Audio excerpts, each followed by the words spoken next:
नमस्कार साथियों, राजस्थान बोर्ड अर्धवार्षिक परीक्षा 2023-24 कक्षा 12 के लिए आज हम जीव विज्ञान का क्वेश्चन पेपर है पूरा का पूरा है A to Z है सॉल्व करने वाले हैं। तो पूरा है वीडियो देखना है आपको। पेपर है आपका 40 नंबर का होगा क्योंकि इसमें आपका एक प्रैक्टिकल भी होता है और बाकी जो अदर सब्जेक्ट हैं जो इसमें प्रैक्टिकल नहीं होता है उसके पेपर हैं आपके 70 नंबर के होंगे। और इसमें निर्देश भी आप पढ़ सकते हो, जो भी निर्देश हैं वो तो आप पढ़ोगे, अब डेली पढ़ना है आपको, है ना। इसमें देखिएगा खंड अ है, क्या है, अनुमलिता का उदाहरण है। पहली बात तो जो अनुमलिता का मतलब क्या होता है, इसमें होता है कि जिन पौधों के फूल हैं, वो जो फूल हैं वो कभी नहीं लगते ना, उनको कहते हैं अनुनमलिता। ठीक है, जैसे पपीता है, कोमेलाइना है, वायोला है, ये सभी इसके उदाहरण है। तो इसमें सही कौन सा होगा, और वायोला है वो सही होगा। ठीक है, अगला देखिएगा नेक्स्ट।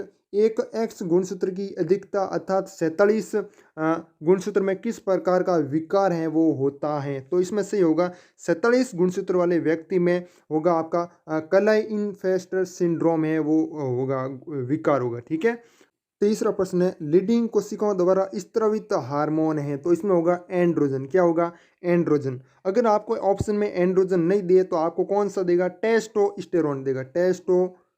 टेस्टोस्टेरोन ये भी है वो दिया जा सकता है। और यहाँ पर क्या दिया हुआ है, एंड्रोजन दिया हुआ है, तो हम एंड्रोजन सही कर देंगे। यौन संचालित रोग है वो नहीं है, तो इसमें होगा मलेरिया। क्या होगा, मलेरिया। मलेरिया आपको पता है, मलेरिया नामक जो एक मच्छर होता है उसके काटने से होने वाली बीमारी है, ये हो यौन संचालित रोग नहीं है।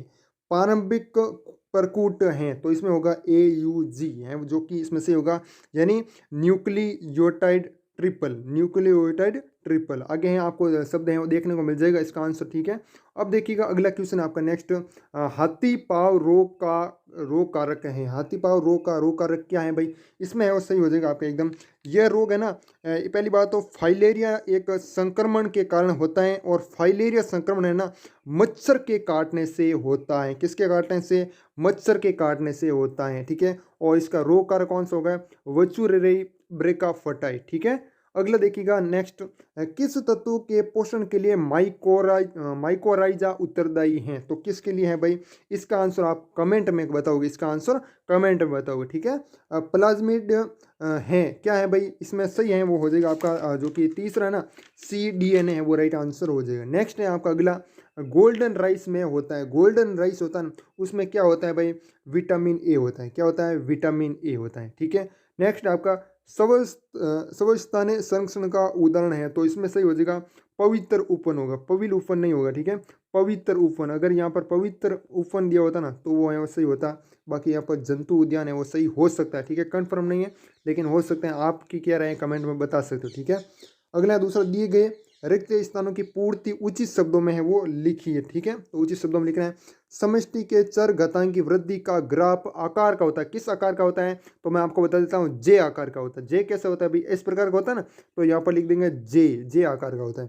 पृथ्वी का फेफड़ा है वो कहा जाता है। तो पृथ्वी का फेफड़ा किसको कहा जाता है, अगर आपने लिखा है अमेजन के जंगलों को क्या कहते हैं, अमेजन के जंगलों को, तो आपका सही है।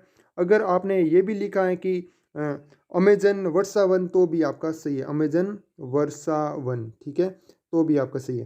दूध को दही में बदलने वाला बैक्टीरिया है, तो यहाँ पर है वो सही हो जाएगा। मैं आपको यहाँ पर लिखकर बता रहा हूँ। ठीक है, ताकि आपको है शब्द है वो याद हो जाए। यहाँ पर होगा लैक्टोबैसिलिस।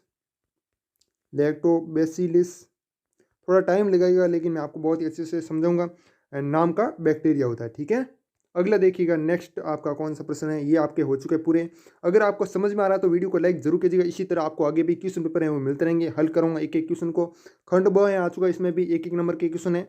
बहुभ्रूणता किसे कहते हैं, तो इसमें लिख दोगे जब एक ही बीज से, जब कोई एक ही बीज होता है ना, बीज से एक से अधिक है ना भ्रूण है वो पैदा हो जाते हैं, तो इस प्रजनन या इस दशा को क्या कहते हैं, बहुभ्रूणता कहते हैं। मतलब बहुत ही भ्रूण है वो हो जाते हैं। ठीक है, अगर देखिएगा ZIFT का पूरा नाम है वो लिखना है, तो यहाँ पर मैं लिख रहा हूँ ZIFT का पूरा नाम है वो लिख रहा हूँ। तो यहाँ पर लिख दोगे जाइगोट। ठीक है,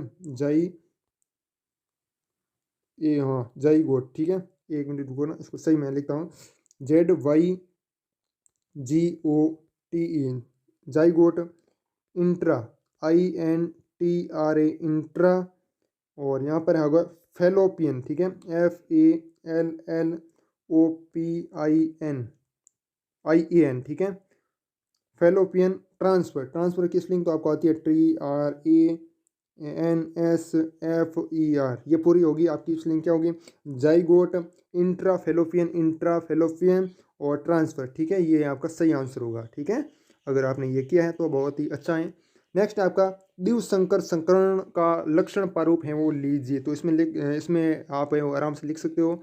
नेक्स्ट है आपका न्यूक्लियोटाइड व न्यूक्लियोसाइड में क्या अंतर, ये क्वेश्चन मैं ना आपको चैनल पर करवा रखा है ऑलरेडी, देख लेना है। और ये प्रश्न छप चुका है, बिल्कुल छपा है और भी छपेगा आगे, इस क्वेश्चन को याद कर लेना जो नए स्टूडेंट हैं, और बाकी जिनका पेपर हो चुका है, ऐसा पेपर है वो आया है, देख लेना, ठीक है। न्यूक्लियोटाइड में क्या होता है, एक फॉस्फेट समूह होता है, क्या होता है, यहाँ पर लिख रहा हूँ, ठीक है, यहाँ पर कलर रेड आ गया ना, इसलिए आपको दिखेगा नहीं। इसमें तो न्यूक्लियो जो आपका है ना न्यूक्लियोटाइड, इसमें तो क्या होता है, फॉस्फेट समूह होता है, जबकि जबकि जो न्यूक्लियोसाइड है ना, इसमें फॉस्फेट समूह नहीं होता है, फॉस्फेट समूह नहीं होता है, ठीक है। एक तो अंतर ये लिख दोगे, और एक अंतर और लिखना चाहो अगर आपने लिखा है तो अच्छी बात है, जिन्होंने नहीं लिखा है तो मैं आपको बता देता हूँ। न्यूक्लियोटाइड है ना, क्या होते हैं, अम्लीय होते हैं, न्यूक्लियोटाइड क्या होते हैं, अम्लीय होते हैं, जबकि जो न्यूक्लियोसाइड है ना वो क्या होते हैं, सारिये होते हैं, ठीक है, क्या होते हैं, सारिये होते हैं, ठीक है। बहुत ही अच्छा पेपर है, मैंने कहा बहुत ही अच्छा पेपर गया। BOD का पूरा नाम है वो लिखना है, BOD का पूरा नाम लिखना है, बायोलॉजिकल